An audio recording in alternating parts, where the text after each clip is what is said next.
De son vrai nom Ange Didier Huon, Didier Arafat, parfois appelé Yorobo, commandant Zabra Saotao le dictateur et récemment le Daïchi Khan, est né le 26 janvier 1986 à Yopougon.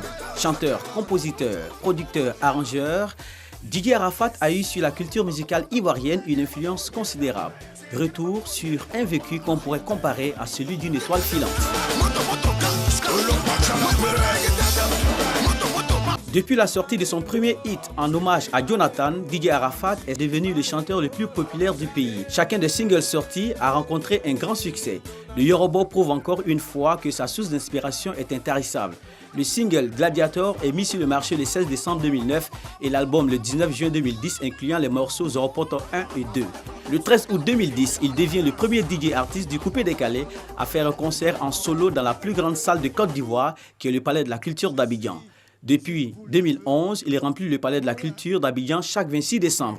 Inspiré par Lil Wayne, embrassant depuis janvier 2010 le hip-hop et surnommé à cet effet Saotao le dictateur, il conceptualise le Nushi R&B dans son single en duo avec Ivan Trevor. On observe tout au long de sa jeune carrière un changement de style vocal et musical. Il est passé du coupé décalé classique des premières heures de ce mouvement musical à un coupé décalé plus sophistiqué. Sa voix est devenue plus rock, les instruments plus travaillés et plus électroniques, mélangeant des sonorités nouvelles avec une place importante donnée à la batterie.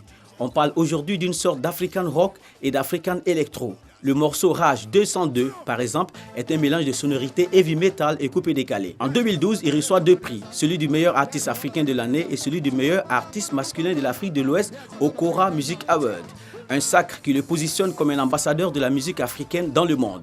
Fort de son assise sur le continent, il est souvent sollicité pour des collaborations. De Davido du Nigeria à Toufan du Togo en passant par Jim Artist du Nigeria, sans oublier Fally Ipupa RD Congo. En 2012, il s'impose sur le marché français avec Oulala, un morceau en collaboration avec Mokobe, tube de l'été de la même année. En contrat avec Universal Music Group, Didier Arafat fait son entrée dans une grande écurie de l'industrie musicale. Mais malheureusement, ce 12 août 2019, le sort en a décidé autrement. Adieu l'artiste. Il n'y aura jamais l'homme pour moi. Merci.